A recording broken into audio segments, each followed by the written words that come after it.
Audio Jungle. Audio Jungle.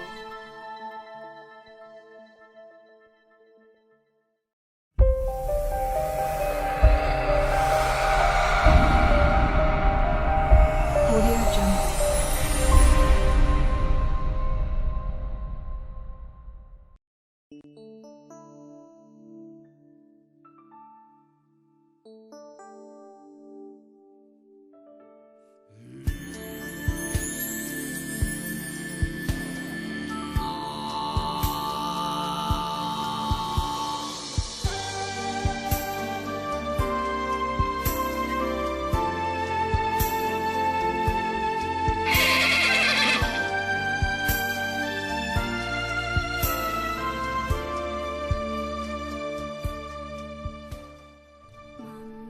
Монгол улсад ус цагуурын байгууллага үүсэж өгөгдсөний 93 жилийн хугацаанд Сүхбаатар аймгийн ус цагуурчдын түүх нэгт холбоотой байдаг билээ. Сүхбаатар аймагт анхны цагуурын станц 1937 оны 11-р сарын 17-ны өдөр Эрдэнэ цагаан сумын төв болох Чонгол Евзэр цагуурын өртөө бөмбөлөг хөөргөх салбартай хослон байгуулснаар аймагт цагуурын байгууллагын суурь тавигдж зөвлөлтийн мэргэжилтнүүд ажиллаж байгаад 1951 оноос Монголын мэргэжилтнүүдэд хүлээлгэн өгч эдүгэ 80 дахь жилдээ үйл ажиллагаагаа явуулж байна. 1938 оны 10 дугаар сарын 11-ний өдөр одоогийн Баян дэлгэр сумын хонгор багта цагуурын 2 дахь станц Байшин төртөө нэртэй байгуулагдаж засаг захиргааны хуваарлалтын өөрчлөлтөөр 1968 оны улс цагуурын албыг удирдах ерөнхий газрын даргын 12 дугаар сарын 3-ны өдрийн 134 тоот тушаалаар Баян дэлгэр сумд шилжүүлэн Баян дэлгэр өртөө нэртэй болгон өөрчилж 79 дахь жилдээ цагуурын судалгаа шинжилгээний ажлыг гүйцэтгэж байна. Бүгд найрамдах Монгол Ард улсын сайд нарын зөвлөлийн 1958 оны 381-р тогтоолоор ус цагуурын шинжилгээний ажлыг сайжруулах зарим арга хэмжээний тухай тогтоолд хөдөө аж ахуй, мал аж ахуйг хөгжүүлэхэд хөдөө аж ахуй цагуурын харуул байгуулах нь чухал болохыг тэмдэглэсэн байдаг. Үүний дагуу 1960 онд цагуурын шинжилгээний баруун урт өртөө 1961-ээс 1969 онуудад Наран 1961 оны 6 дугаар сарын 13-ны өдөр Сүхбаатарт 1962 оны 6 дугаар сарын 21 Халзан суманд 1962 оны 7 дугаар сарын 3 Төвшин ширээ суманд 1962 оны 12 дугаар сарын 21 өдөр Онгон суманд 1963 оны 8 дугаар сарын 3-ны өдөр Дарганг суманд 1964 оны 12 дугаар сарын 11 Мөнххан суманд 1969 оны 5 дугаар сарын 8-нд Түмэн цогц суманд 1965 оны 8 дугаар сарын 5-ны өдөр 1972-аас 1975 онуудад Уул Баянд Асгад суманд 1975 оны 9 дугаар сарын 14-нд Гэгц зэрэг хөдөө аж ахуйн цагуурын харуулууд байгуулагдаж 2008 оны 11-р сарын 1-ний өдрөөс Дарганга харуулыг ус цагуур шинжилгээний Дарганга өртөө болгон хөтөлбөрийг өргөжүүлснээр аймгийн урд талын сумдын уур амьсгалын судалгааг бүрэн судлах нөхцөл бүрдсэн билээ. 1987 оны 8-р сард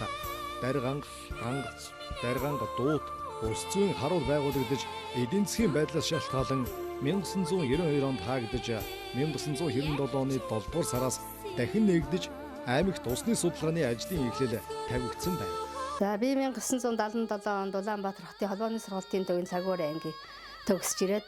анх Наран суманд Сүхбаатар аймгийнхаа Наран суманд хөдөө аж ахуйн цагуурын харуул ажиглагчаар ажиллаад 1980 онд Дарган суманд ирж Дарган сумын хөдөө аж ахуйн цагуурын харуулын ажиглагчаар ажиллаж байгаад 2008 оны 12 сард манайх өртөө болон өргөжж өртөөний ахлах таглагчаар ажиллаж эхэлсэн. Би улсад 35 жил ажилласан. Авианыхаа амралтанд сууж байна. Сүхбаатар аймгийн цагуурын маань 80 жилийн ой болж байна. Ингээд 80 жилийн ой хөгтөж байгууллага хамт олон удирдах алуун тушаалтан бүх ажилчид, техникчид дүү нартаа 80 жилийн хаан баярын мэндийг хүргээд эрүүл мэндийн ганц жаргал хамгийн сайн сайхан бүхнийг хүсэн өрөөё.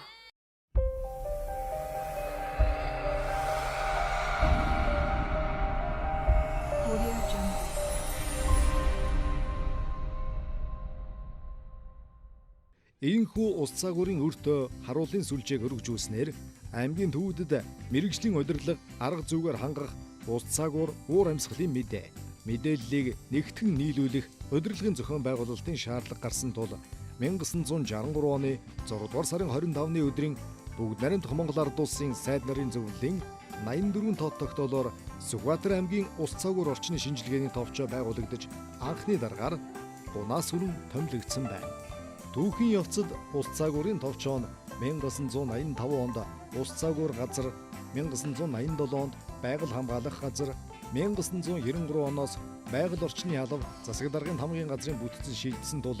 ус цагуурын шинжилгээ судалгаа байгалийн болзошгүй гамшигаас урдсан сэргийлэх ажлыг ус цагуур орчны шинжилгээний газар хариуцсан ажиллаж иржээ. Ус цагуурын сүлжээ шинжилгээний ажлын хөтөлбөр нэмэгдэж байгаатай холбогдуулан 1978 оны 3 дугаар сарын 1-ний өдрийн ус цагуурын албыг удирдах ерөнхий газрын даргын 10 тод тушаалаар 2 дугаар сарын 1-ний өдрөөс хөдөө аж ахуйн цагуурын шинжилгээний станц 4 хүний орон тоотоо шинээр байгуулагдаж аймгийн уур амьсгал, байгаль орчин, цагуурын судалгаа, шинжилгээний иж бүрэн ажлын эхлэл тавигдсан байна. Ус цагуурын байгууллагын техник технологиг тогтмол үе шаттай шинжилж ирсний үр дүнд 1998 оноос өртөө харуулын цагуур уур амьсгалын боловсруулалт автоматжуулсан систем шилжиж Norton системд Persona Mis програм 2008 оноос 6 дугаар сараас эхлэн Windows програмын орчинд ажиллаж электрон архив бүрдэж мэдээллийн нэгдсэн сан үүсгэн ажиллаж байна. Ус цагуурын албыг удирдах газрын даргын 1983 оны 12 дугаар сарын 24-ний өдрийн 159 тоод тушаалаар ус цагуур орчны шинжилгээний албаны урдчлан мэдээлэх товчоо анх байгуулагдаж тухайн үед Оросын холбооны улсын Новосибирск, Бүгд найрамдах Хятад ард улсын Бээжин хотын цагуурын төвүүдээс болон ус цагуурын шинжилгээний институтын урдчлан мэдээлэх сектороос радио телеграфийн горимоор максимал аппарат ашиглан цагаагаарын төрөл бүрийн урдчилсан мэдээг аймгийн хэмжээнд боловсруулан үйлчилж байлаа.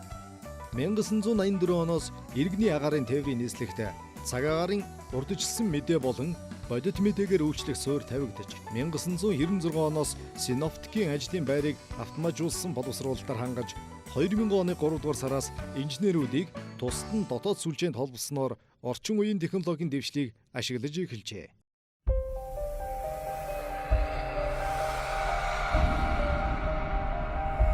Audio Jungle.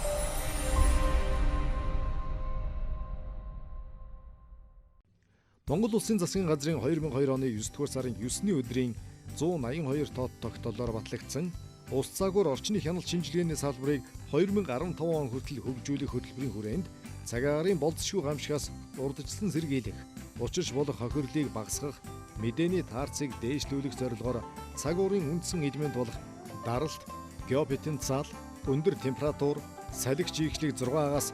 60 цагийн урьдчилгаатай прогнозлох,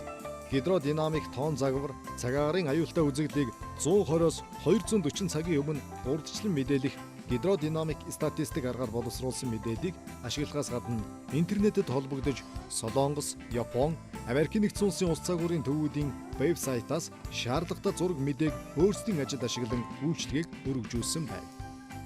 Орон нутагт цагуурын төрөл бүрийн мэдээ, цагаагаарын урдчилсан мэдээг боловсруулахад шаардлагатай зурган мэдээллийг хурдан шуурхай хүлээн авах, дамжуулах зорилгоор 1983 оны 11 дугаар сарын 1-ний өдрөөс ус цагуур шинжилгээний институтын дэмжлэгээр албаны дэргэд холбооны салбарыг байгуулж радио телеграфийн горимыг ашиглаж эхэлсэн бөгөөд 1996 оны 3 дугаар сарын 1-ний өдрөөс хуучин хэрэглэж байсан төхөөрөмжийг шинчилж холбооны суваг түрээслэн модем, падыг анх нэвтрүүлж мэдээллийг дэвшилтэт технологиг ашиглан солилцож компьютерээр хангасан байна. 2003 оны 6 дугаар сараас аймгийн ус цагуур орчны шинжилгээний алба нь ус цагуурын холбооны үндэсний төв аймгийн төвүүдийн хооронд өндөр хурдаар мэдээлэл солилцох технологи болох VISAT систем 2011 оны 9 дугаар сарын 15-наас өндөр хурдны шилэн кабелийн сүлжээнд холбогдсноор TCF/IF протокол ашиглан дэлхийн хиймэл дагуул цагуурын радарын тоон мэдээлэл, цагаагаарын зураг, гадаад дотоодын мэдээлэл боловсруулах төвүүдэд хийсэн тоон анализ, прогнозын үр дүнг шуурхай хүлээн авах дамжуулах боломжтой болсон байна.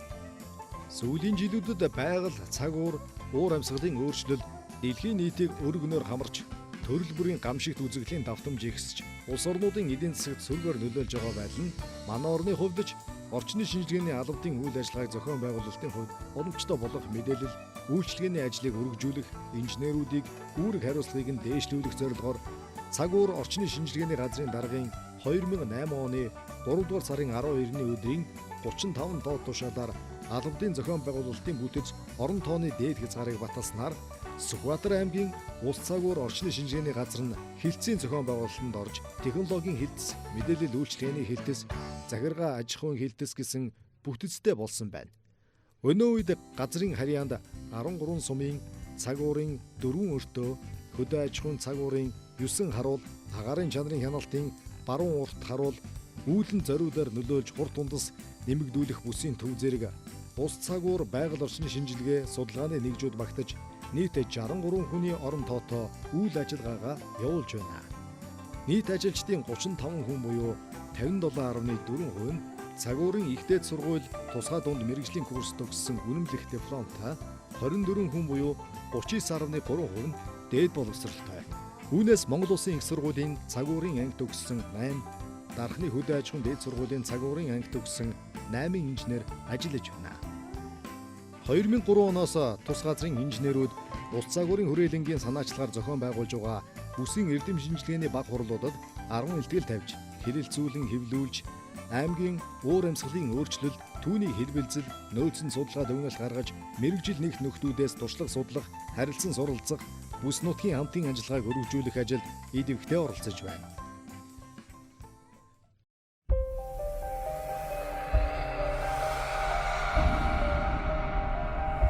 Audio Jungle.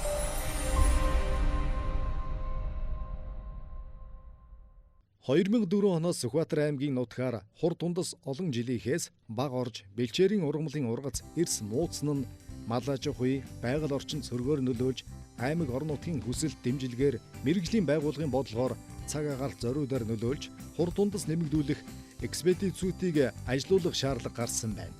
Үүний дагуу цаг уур орчны шинжилгээний газрын даргын 2008 оны 4-р сарын 30-ны өдрийн 49 тоо тушаалаар 14 хоногийн сургалтанд хамрагдсан Арднаа, Шинбаяр, Хөрлбаатар, Энхбаяр нарт цаг агаарт зориудаар нөлөөлөх экспедицэд ажиллах эрхийн гэрчлэгээ олгож үйл ажиллагаа явуулах зөвшөөрөл өгсөн байна. Энэ үед зүүн аймагуудын экспедицүүдийг мэдээгээр хангах, нөлөөлөх ажлыг оновчтой болгох, цаг агаарын урдчилсан мэдээний таарцыг дээшлүүлэх зорилгоор үүлний шилжилт хөдөлгөөн, урсгалын хэмжээг тодорхойлох, бүгд ангидагтдаар дулсад үйлдвэрлэгдсэн тусгай тоног төхөөрөмж үхий хөдөлгөөнд ардаарын машиныг тус газарт хуваарлаж 6 дугаар сараас эхлэн ажиллуулсан байна.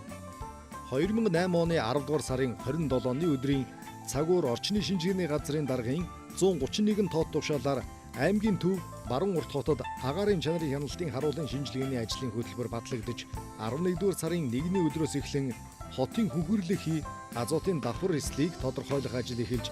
аймаг орон нутагт агаарын хийн найрлагад судалгаа шинжилгээ хийх суурь тавигдлаа. Мөн цаг уур орчны шинжилгээний газрын даргын 2012 оны 10 дугаар сарын 2-ны өдрийн 167 тоо тушаалаар улс цаг уур орчны шинжилгээний газрын дэргэд байгаль орчны шинжилгээний лаборатори анх байгуулагдаж улс агаар хөрсөнд иж бүрэн шинжилгээ хийх нөхцөл бүрджээ. Монгол Улсын засгийн газар байгаль орчин аялал жуулчлалын яам, цаг уур орчны шинжилгээний газраас аймагуудын цаг уурын байгууллагын санхүү, аж ахуй материалын суурийг байнга бэхжүүлж техник технологиг шинжиж ирснээр 2001 онд улс цаг уур орчны шинжилгээний албаны төсвийн зардлын хуваарлалт 39 сая төгрөг байсан бол 17 жилийн хугацаанд тус албаны санхүүжилт 8.5 дахин нэмэгдэж зөвхөн сүүлийн 10 жилд хөрөнгө оруулалтын хэмжээ 400 сая орчим төгрөгөөр нэмэгдэжээ.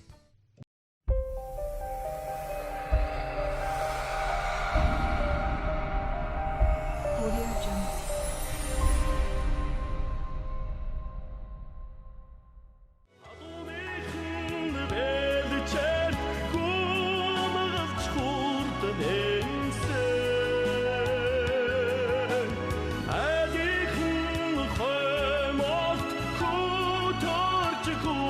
Name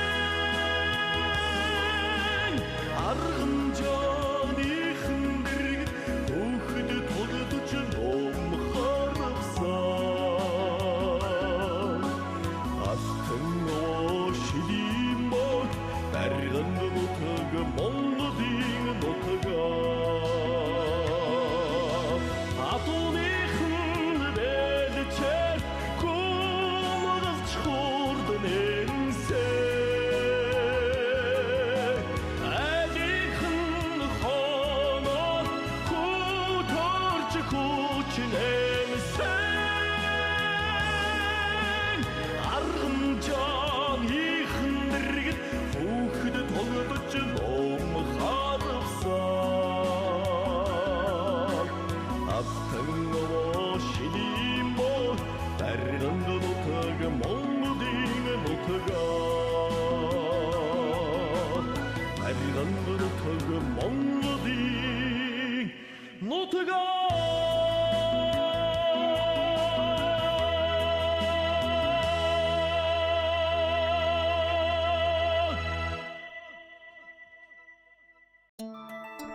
Audio Jungle. Audio Jungle.